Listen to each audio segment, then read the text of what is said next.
In the world of video games, remakes and remasters was always something to be celebrated, especially seeing how the conservation of video games have been a really hard thing since Sony decided to stop the physical discs. When it comes to remakes and remasters, there are good and bad things that come with it. Bad when you come out with a game that began the series and you decide to modernize it with a whole bunch of stuff that a lot of people don't really agree on when it came to Halo Combat Evolve, though I see that more as mixed because I do know that a lot of people actually like the game. But a good example is something that Argonaut Studios did with Croc and what they will eventually do with Croc 2. So with that being said, let's talk about remakes and remasters and how it is both a good and a bad thing.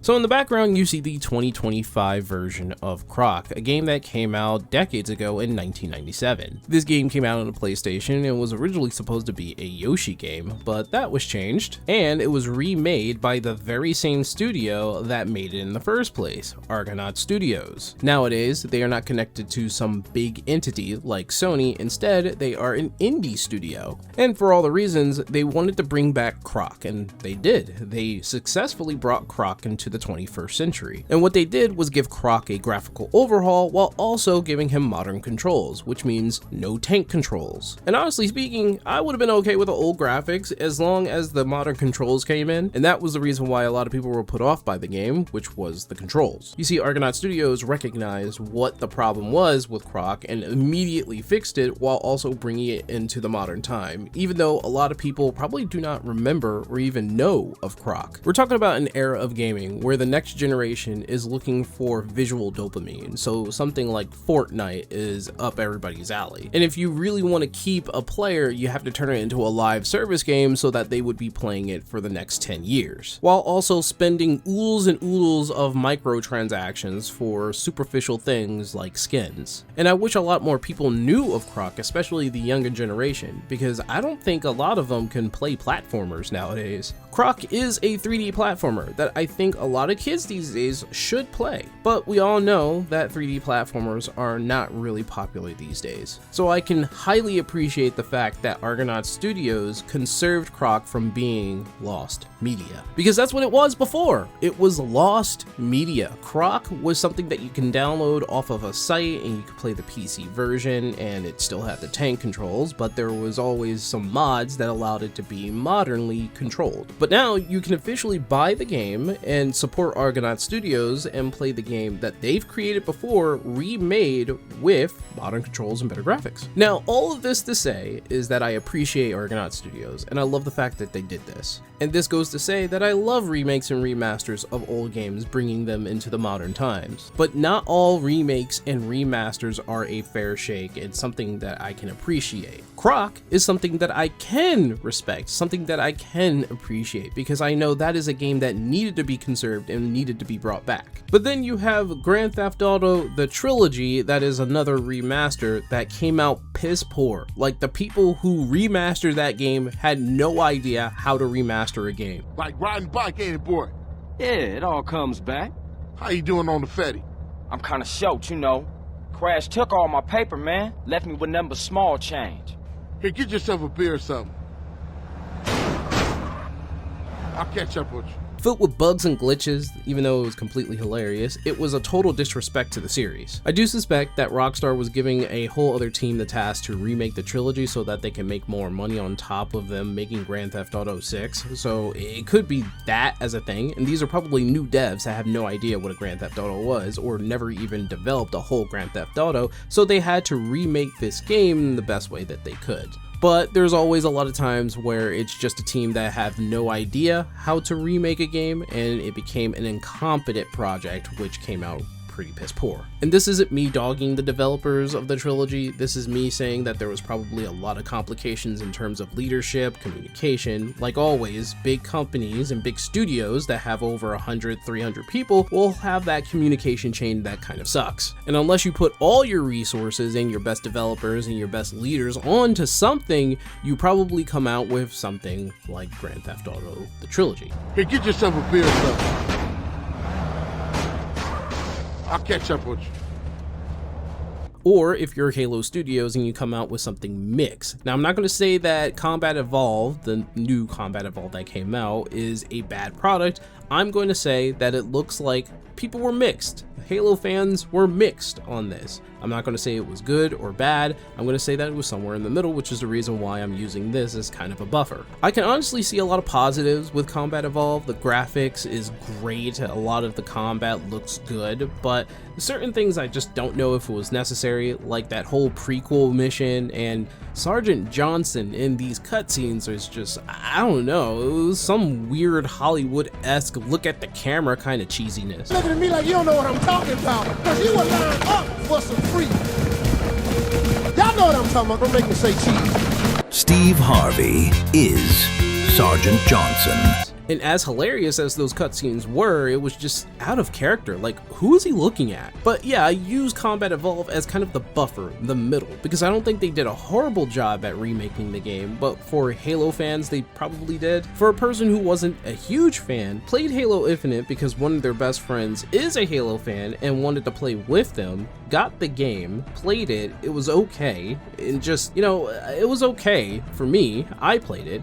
But for somebody who's a Halo fan, may have been betrayed by Combat Evolved. This is kind of a cautionary tale. If you're going to remake or remaster a game, you got to do it right for the fans, not just because you want newer players to play your game. You got to do it for those who already played the game before. This is the reason why I have so much respect for Argonaut Studios and Croc, because they remade Croc knowing that, you know, it's a very obscure game, and now they're coming out with Croc 2, another obscure game that a lot of people didn't even know there was a sequel to. Croc 2 was a game that I only played for maybe the briefest of moments because I never had access to the game. It was always at a friend's place where I got to play Croc 2, and I was like, how the heck did you get this computer mod of Croc? And they were like, no, this is the actual official sequel. You see, when you see patterns, and this is something that I hope Argonaut Studios is doing, so for example, Crash Bandicoot The Insane Trilogy or Spyro Reignited, I would say that if they're doing this, there has to be a sequel in the works. For Crash Bandicoot, it was Crash 4. I like that game, I just don't want to 100% it ever again. And then you got Spyro Reignited. Now, they never had a sequel to that game, but I want to believe that sometime in the future, they'll look back at this, say, we made a very great remake of Spyro, let's make a new Spyro in the future. And sometimes that does happen, like I said with Crash 4. Yeah, so I'm just gonna add this in the background. They are making a sequel to the Spyro series. You could see it in the background. I don't know what I was thinking when I said those words. You could see it right here. They're making a new Spyro. Okay. Sorry. They kind of did this with God of War, where they remastered all the God of Wars before moving on to the new God of War in modern PlayStation. Though it wasn't really something of a pattern, it was more or less an inevitability that they were always going to do this. And they did this for Bubsy, because Bubsy was coming out with a new game. They came out with Bubsy in the Perfect Collection, which came out in 2025, which was kind of the precursor to the new Bubsy that came out, which is actually pretty darn good. Now, granted, those aren't remasters really, those are ports of games of the past, and they're just bringing it into the modern time so it can be conserved in the modern time. But high respect to the people who did make a Bubsy collection, even though those games weren't as good. It's all about how you see the remakes and remasters. If you remake Resident Evil 4, you gotta ask, what could they improve on when it comes to that game that was already kind of modernized? And surprise, surprise, they did a lot to remake Resident Evil 4. It controls better, it looks better, though Leon, probably a bad take, but I like the older Leon rather than the newer modern Leon, and it's not because I hate the modern Leon, I like the modern Leon, in fact. It's just that when you compare the jokes and the scenarios, you know that the older Leon had a lot more quips and is funnier, whereas the modern one is careful, I guess. I'm sure you boys didn't come all the way out here to roast marshmallows. I'm sure you boys didn't just tag along so we could sing Kumbaya together at some Boy Scout bonfire. Then again, maybe you did. Listen, what I'm trying to say is that Capcom did a very good job remaking Resident Evil 4, the favorite amongst a lot of people when it comes to the Resident Evil series, including myself. And though there were some questionable changes when it comes to characters, it was still a fun game. It was still, gameplay-wise, brought into accessibility of the modern time, which led to the new Resident Evil that was coming out to pop off really hard. Resident Evil Requiem had 2 characters, and one of them was Leon, so it made sense to remake the game where he was at his best. Because remember, his debut was actually in Resident Evil 2, and they already remade that game, so why not just remake the game where he was best at? This also gave us an insight on his new personality, but what I'm trying to say here is that the remakes were necessary in this case. And I'm going to say this again, remakes and remasters of video games is a good thing. It brings older games that you can't possibly play because you probably don't have the console during that time and bring them into the modern era. And it also preserves them as a piece of history, because if you just forget about them and leave them in the past, they become lost media, which is the reason why I have high respects for those who remaster and remake games. However, there's also a dark side to this coin. Remasters and remakes of certain video games can also show that the very studios and companies do not have any creative bone in their body. Some remasters don't make sense, like how The Last of Us had a remaster and then it had a part 1, which didn't make any sense. Though The Last of Us Remaster in 2014 was a total remaster for the PS4, Part 1 was actually a remake. And what Part 1 actually did was bring it graphically to the modern setting. And maybe some accessibility tweaks here and there in terms of controls. But the biggest thing here is that there were 3 editions of Part 1. The standard edition with the game, the digital deluxe edition with a bunch of things that comes with it. There was also the pre-order that gives you kind of an advantage in the game, like, okay, so you need an advantage in a single player game, okay, fine. And then there was the Firefly edition, which is a physical collector's version, which has a steelbook display case, all 4 issues of The Last of Us American Dreams comic book, like, okay. They basically remade The Last of Us, made a part 1 so that it's actually true to itself being part 1 compared to part 2, which was kind of stupid for the sequel's name to be in, and it was basically resold instead of just porting over the remaster edition. And that's what I mean by an unnecessary remake. Although, Last of Us aside, there are reasons why I think remakes and remasters could be a very negative thing in the gaming industry. If you start remaking and remastering games of your past within your company, which means one thing: you're either trying to hold us out or you're trying to gain money from the older fans. A remake of Paper Mario The Thousand Year Door is different than Warcraft 3 Reforged. There's a difference here. The remake of Thousand Year Door was a long time coming, 2 decades in fact, because that game is old and was very beloved, but it was stuck on the GameCube. A Thousand Year Door remake was something that everybody's been asking for years, so Nintendo obliging to that was somewhat of a miracle, whereas Warcraft 3 Reforged was also something a lot of people were asking for. However, the quality that came out of that was piss poor. This also was showing how Blizzard was falling off in a way, since Blizzard was known for having good quality games. So what happened? Now honestly, the reason why these games were made may have been for the good of the people and the consumer, because these are 2 games that were beloved, but you have to think about it real hard here. During the time they were remaking A Thousand Year Door, this was also the time where there was a little bit of a dry spell for them. So to hold people over, they came out with The Thousand Year Door Remade, which is a good game. It's a very good game, but a lot of people who grew up out of Nintendo are already gone, so who's this for? Well, it's for the older fans, right? But then again, this is to tie them over. Reforged was the same way. This is another game that was to tie them over so that they had enough time and resources and get a little money back to make the games that they want to make. Now, that might seem a little far-fetched. Why would they remake a game if it wasn't for the consumers and fans? Like I said, they needed time and they need money. Remakes and remasters are usually put in some sort of spot where they say that they're recycling a game that they made before and they're just trying to resell it back to you. And in some cases, yeah, that's true, even if it is a good remake and remaster. But let's not fool ourselves. Big companies, big AAA companies will take the route with the easier revenue. So if they can make a live service game, they will make a live service game. If they can make a remake or a remaster, basically recycling a game they already had the IP and the resources for, they'll do it. And you see this in not just video games, but all types of industries, especially movies. And since I'm not a movie channel, I'm not going to get too into it, but the biggest case here is Disney and their live action.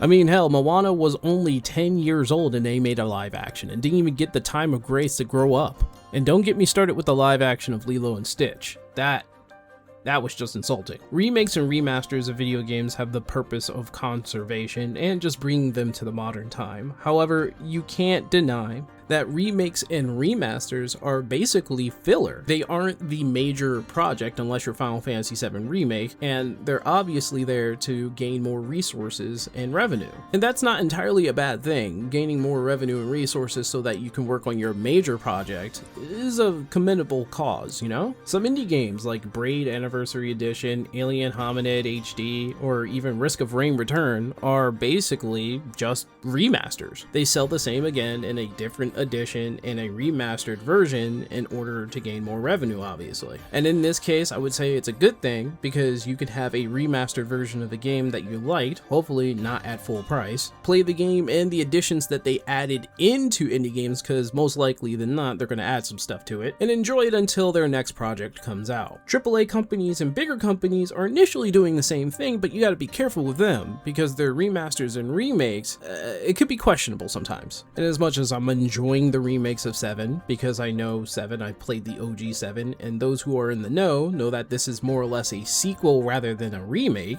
people should know that Final Fantasy VII Remake was less of a remake and more of a continuation of the story. I know that sounds weird, but it's some timey-wimey stuff. Games like those is a remake, yeah, but it's a totally different game. Still a remake though, and in this case it's a major game for Square Enix. But you know how it is with remakes and remasters for bigger companies, even for Square Enix. Their Final Fantasy pixel remasters from 1 through 6, well, that tells a different tale. But in short, they made these pixel remasters to bring them into the modern age, and people are kind of suspicious about it because it's like, these are pixel remasters of games that were long ago just done, right? They're 1 through 6. People aren't playing Final Fantasy 1 through 6 anymore except for the older fans, so why pixel remake them? And this was during a time where Square Enix was yet again shutting down another live service game. They have like over 70, probably 80 live service games that are already shut down at this point. So Square Enix making a remaster or a remake of something where remakes and remaster were popular, remember, it was a trend during that time, kind of made sense, and they wanted the old fans back to at least have faith in them. So in this case, it was calculated. They made these remasters and remakes of games, Final Fantasy VII, the pixel remasters, just so that they can gain their fans back and put some excitement back into their name. Again, remasters, remakes are used for resources, revenue, and it is a filler, unless you're Final Fantasy VII Remake. But then again, this is just my opinion, and I know I was all over the place with all this, and I know it was mainly supposed to be about Argonaut Studios and Croc and how much I appreciate them, but it turned into a whole lot of things when it comes to remakes and remasters. I'm hoping that after they remake Croc 2, they're thinking about actually making a sequel to Croc, because I want to see what Croc looks like in the modern time that isn't, you know, remastered graphics with better controls. I think Argonaut Studios have the capability of doing so. They don't need to make a large game with $250 million in terms of the budget. They can just make a game that's fun. And a lot of indie developers are making games in their basement, basically using free tools. So I don't know what Argonaut Studios is going to do. I have high respect for them for bringing back Croc and Croc 2. And in fact, out of all this, there was one game I didn't even talk about when it came to a remake of a game. Yooka Replay is a remake of Yooka-Laylee. The unfortunate case here is that Yooka-Laylee didn't pop off so hard. It really didn't have great reception for what it was, and it was supposed to be a spiritual successor to Banjo-Kazooie. The game had a lot of misses in it, and they remade the game out of the kindness of their heart, and I want more people to actually play Yooka Replay to see the hard work that they put into it. Although you can play the 2D side-scroller Yooka-Laylee in the Impossible Lair, It's a good game too. But just know that these companies that I have respect for are doing something. They're doing these remakes and remasters for a purpose, not just for the revenue. I think they're doing it for the fans as well. But I want to know what you guys think about all this. What do you think about remasters and remakes? Do you like what Argonaut Studios is doing with Croc? Do you like what any of the companies out there, AAA or not, are doing with remakes and remasters? You guys let me know. And if you haven't subscribed to the channel, please subscribe. It will let me know that you guys want to see more videos like this. I'll see you guys later. Have a good one.